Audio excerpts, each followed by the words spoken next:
Narayan sir বাবা যেটা বলেছেন সেটা ওনার জায়গা থেকে উনি অনুভব করেছেন, সেটা আমি বলবো না উনি অমূলক কিছু বলেছেন।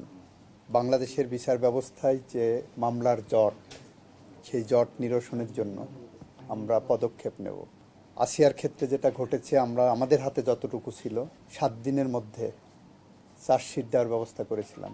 1 মাসের মধ্যে ট্রায়াল শেষ হয়েছিল।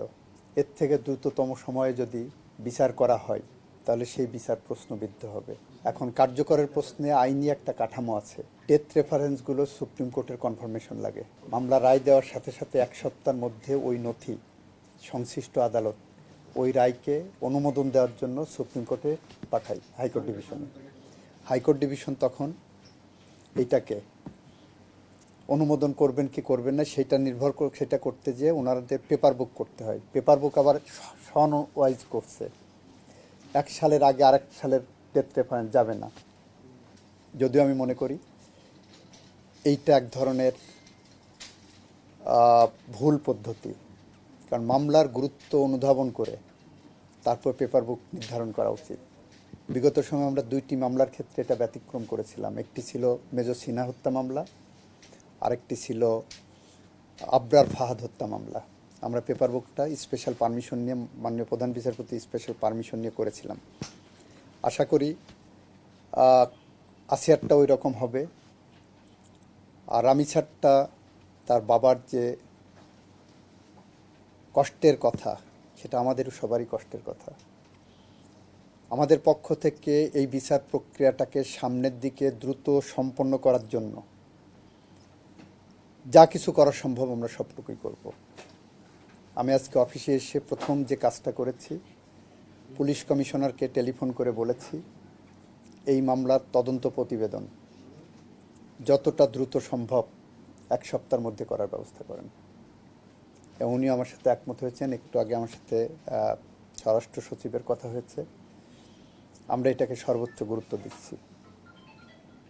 সুতরাং রামিছার বাবার জবাব, উনি যেটা হতাশা ব্যক্ত করেছেন, সেটার একমাত্র উত্তর হবে যদি আমরা এই বিচার প্রক্রিয়াটাকে প্রত্যাশিতভাবে অতি দ্রুততম সময়ের মধ্যে করতে পারি। সেটাই হবে আমাদের জবাব। এর বাইরে এই বিষয়ে আমাদের কোনো রিয়াকশন দেখার কিছু নাই। আমরা যদি না করতে পারি তখন ওনার কথাটা সত্য প্রমাণিত হবে।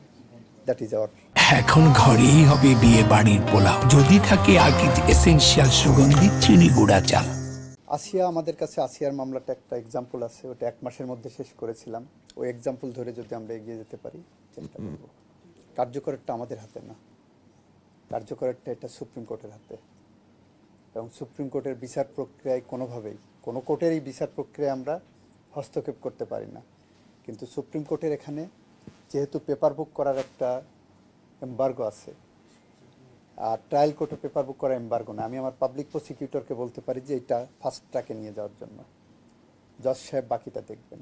এইভাবে কোর্ট করা যায় যত দ্রুত সম্ভব। আসিয়া আমাদের সামনে একটা এক্সাম্পল, এইভাবে বলতে পারেন।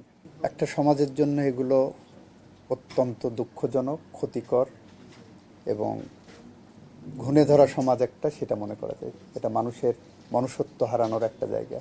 যারা এই ধরনের অপরাধের সাথে সম্পৃক্ত, এখানে সেই অপরাধীদেরকে দৃষ্টান্তমূলক শাস্তি যদি আমরা না দিতে পারি, সেটা একটা ব্যাড মেসেজ যাবে এবং আমরা ওই পথ দিয়ে আগাবো। এবং আমরা যে মামলা প্রত্যাহারের জন্য সরকার যে কমিটি করেছে, সেই কমিটির আজকে প্রথম মিটিং ছিল রাজনৈতিক হয়রানিমূলক মামলা প্রত্যাহারের ক্ষেত্রে। সেখানে আমাদের সিদ্ধান্ত হয়েছে কোনো রেপ কেস বিবেচনায় আসবে না, কোনো ধর্ষণ মামলা প্রত্যাহারের বিবেচনার জায়গায় তালিকায় আসবে না, হাউ হাই সো এভার। এটা আমাদের আজকের সিদ্ধান্ত। সুতরাং আমরা আমাদেরকে একটু দেখেন আমরা সঠিক পথ ধরে আগাচ্ছি কিনা। আপনারা আছেন, আপনারা আমাদেরকে সহযোগিতা করবেন।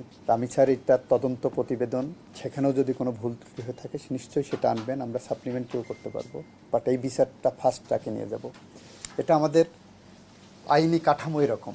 আমার আইন যেখানে বলছেন সেশন জাজ সর্বোচ্চ শাস্তি দিতে পারবেন, মৃত্যুদণ্ড, তবে মৃত্যুদণ্ডটা হাইকোর্ট কর্তৃক অনুমোদন হতে হবে। আবার তাকে যদি আপিলের সুযোগ না দেওয়া হয় আসামির, সেখানেও একটা প্রশ্ন আসবে যে দেশে আপিলের সুযোগ নাই, তাই না? তো এই জায়গাগুলো আমাদেরকে অ্যাড্রেস করতে হয়।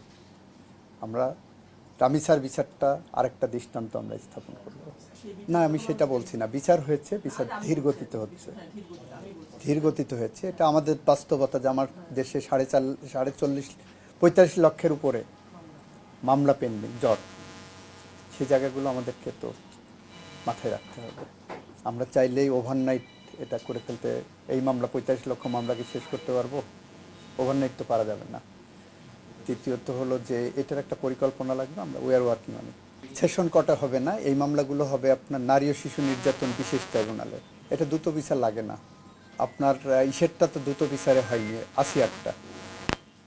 এটা জজ সাহেবের উপর নির্ভর করবে। আমরা চার্জশিট রেডি করে যখন মামলা ট্রায়ালের জন্য পাঠাবো, জজ সাহেব ইচ্ছা করলে প্রতিদিন সাক্ষী নিয়ে এটা ক্লোজ করতে পারবেন। এখন বিচার বিভাগের উপর তো আমরা করতে পারবো না।